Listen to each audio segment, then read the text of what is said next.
نماز. اب جہاں تک نماز کا تعلق ہے، نماز دیکھیے اللہ تبارک و تعالیٰ نے 5 نمازیں ہر مسلمان پر فرض کی ہیں. جو بھی لا الہ الا اللہ محمد رسول اللہ پڑھتا ہے اس پر 5 نمازیں فرض ہیں. ان نمازوں کی ترتیب بھی سب کے درمیان مشترک ہے اور متفق علیہ ہے. فجر ہے، ظہر ہے، عصر ہے، مغرب ہے، عشاء ہے. رکعتیں بھی تک ایک ہیں جی ہاں، رکعتیں ایک ہیں، طریقہ کار ایک ہے، جو کچھ پڑھا جاتا ہے وہ ایک ہے. میں یہاں پر ایک بات عرض کروں، ہمارے بڑے بڑے فقہا نے یہ بات دعوے سے کہی ہے اور میں نے اس پر تحقیق بھی کی ہے. ہمارے ہاں کتاب ہے الفقہ علی المذاہب الخمسہ.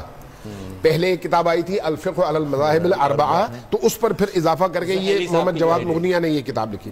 تو اس میں جب آپ کوئی بھی چیپٹر اٹھا لیں، آپ کو جو کچھ اہل البیت نے سکھایا ہے وہ آپ کو یا حنفیوں میں ملے گا، یا مالکیوں میں ملے گا، یا شافعیوں میں ملے گا، یا حنبلیوں میں ملے گا. ان چاروں سے باہر نہیں ہے. ہو سکتا ہے کوئی ایک مسئلہ ادھر قابل قبول نہ ہو، ادھر ہے، ادھر نہ ہو ادھر ہے، لیکن ہے ان چاروں فقہوں کے اندر. پہلی بات. دوسری بات، میں نماز کے والے سے بات ایک منٹ کے لیے کہ آپ حضرات کے اوپر جو ہمارے ہاں اس لیے کہ ناسمجھی بہت ہے. جیسے آپ نے کل مجھ سے کہا کہ آپ نے اصول اربعہ کا مطالعہ کیا ہے، نہیں آپ پر ایک اعتراض یہ کیا کہ نماز میں ہاتھ جو ہے لٹکائے اور ایک اس طرح. تو میں عرض کروں کہ حرمین میں آپ نے دیکھا ہوگا کہ ہمارے یہاں بھی دعائے قنوت میں اس طرح بالکل اٹھاتے ہیں، اور مالکیہ کے ہاں ہاتھ یہاں نہیں یہاں رکھنا ہے، نہیں یہاں رکھنا ہے، نہیں یہاں رکھنا ہے، ہاتھ کھولنا ہے. تو یہ بھی کوئی اختلافی موضوع نہیں ہے. کہنے کا مطلب یہ ظاہری ہے جو 3 نمازیں اور 5 نمازیں، اس کو آپ ایکسپلین کر دیجئے. اس پہ چونکہ 5 نمازیں فرض ہیں اور ان کے اوقات بھی فضیلت کے یہ ہے کہ فجر کی نماز فجر کے موقع پر پڑھی جائے، ظہر کی نماز اس وقت پڑھی جائے جب زوال شروع ہو جائے، زوال کا موقع، جس پر پہلے کسی پروگرام میں اشارہ بھی ہوا کہ سورج آپ کے نصف النہار سے ادھر مغرب کی طرف آ جائے، آپ کے زوال کا موقع ہے. وہ آپ کی مثال حوالہ دیا تھا جی، وہ آپ کی فضیلت کا موقع ہے. اسی طرح سے عصر کی نماز اس وقت ہے جب عصر کا وقت ہو، عصر کی فضیلت کا وقت. عصر کی فضیلت کا وقت یہ ہے کہ جب آپ کوئی ڈنڈی لگا دیں زمین پر اور اس کا سایہ اس کے برابر ہو جائے. چونکہ مغرب کی طرف جب سورج آئے گا تو اس کا سایہ مشرق کی طرف بڑھنا شروع ہو جائے گا. اتنا ٹائم گزر جائے کہ اس کا سایہ جو ہے اس ڈنڈی کے برابر ہو، تو یہاں پر سے عصر کی فضیلت کا وقت شروع ہو جاتا ہے. ٹھیک ہے.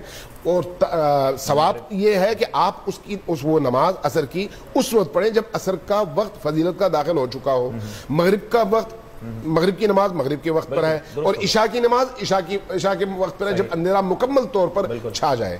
اب اگلی بات یہ ہے کہ رسول پاک صلی اللہ علیہ وآلہ وسلم سے روایات اور احادیث موجود ہیں، بخاری شریف میں بھی ہیں، مسلم میں بھی ہیں، ہمارے ہاں تو بے تحاشا ہے کہ نبی کریم نے بغیر کسی عذر کے، بغیر کسی وجہ کے ظہر اور عصر کو ملا کے پڑھا اور مغرب اور عشاء کو ملا کے پڑھا. اس کا مطلب کیا ہے؟ مطلب یہ ہے کہ جائز ہے کہ اگر آپ کسی وقت ان دونوں کو ملا کر پڑھنا چاہیں تو ظہر کی نماز پڑھنے کے بعد عصر کے اختیار کا وقت شروع ہو گیا ہے، فضیلت کا وقت نہیں ہے. فضیلت کا وقت وہ ہے جب آپ اس مقام پر پہنچے. یہی کیفیت مغرب اور عشاء کی ہے. اب ایک مشکل ہماری یہ ہے کہ ہمارے ہاں جب دین جاہلوں کے ہاتھ میں آ جائے تو پھر یہی چیزیں تعصب اور مخالفت کا باعث بن جاتی ہیں. اگر ہم تعصب اور مخالفت سے نکل آئیں تو اس بات پر اہل حدیث بھی متفق ہیں. وہ بھی میں نے بڑے بڑے علماء کے ساتھ مل کے نمازیں پڑھی ہیں اور ظہر اور عصر کی ملا کے پڑھی ہیں، مغرب اور عشاء کی ملا کے پڑھی ہیں. فقہی اختلاف علمی رہے بہت اچھی بات ہے. وہ خود بھی کہتے ہیں، میں نے خود بھی کئی دفعہ پڑھی ہے. ہاں تو میں بات کمپلیٹ کروں. تو وہ یہ ہے کہ چونکہ اہل تشیع یعنی مکتب اہل البیت کے ماننے والوں کو رخصت ملی ہے، اس لیے زیادہ تر لوگ اس رخصت سے استفادہ کرتے ہوئے دونوں نمازوں کو ملا دیتے ہیں. لیکن فضیلت الگ الگ پڑھنے میں اور اپنے وقت میں پڑھنے میں ہے، چاہے مغرب ہو یا ظہر ہو، عصر ہو یا عشاء ہو.